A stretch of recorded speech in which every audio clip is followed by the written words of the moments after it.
Moving on, there are over 1.5 million diagnosed paranoid schizophrenics living in America today. Should our healthcare system be doing more to make sure they are safe to themselves and others by watching over them 24 hours a day? Yes, we need to monitor these people to make sure they're safe. Hide cameras everywhere they go, in the streets, in their homes, in the eyes of people at the convenience stores where they shop. Cameras aren't really enough. I read it in a medical journal recently that a number of doctors have already begun to place microscopic tracking devices under the skin of schizophrenics, which is a great way to make sure that they don't get lost. Yeah, and this article said here recently that most of them have had no problem with that, and it's a very non-invasive procedure and has proven to work very well Painless. so far. Yeah, schizophrenics often respond well to pleasant memories from their past, and one technique which might give them a little bit of relief is if we have their caregivers' faces surgically reconstructed so they look like the schizophrenic's dead relatives. Now, some say that we should offer verbal encouragement by implanting speakers in their ears which would whisper kind words to them 24 hours a day. Couldn't agree more. I think what would be great would be a recorded voice on a loop saying,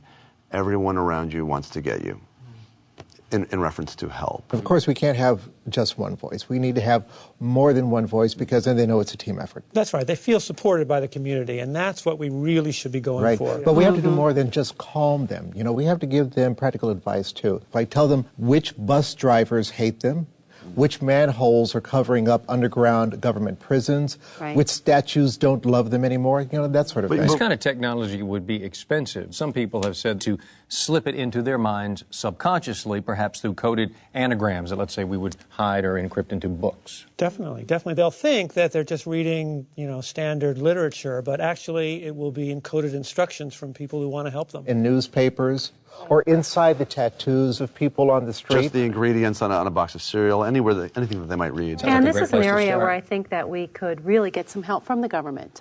We could be using this stealth planes and helicopters to be tracking the paranoid schizophrenics as they're going through their daily lives. We already have the ability to make everything that's the color red signal data and images back to the government's underground bunkers. And we should be using this technology to help these people.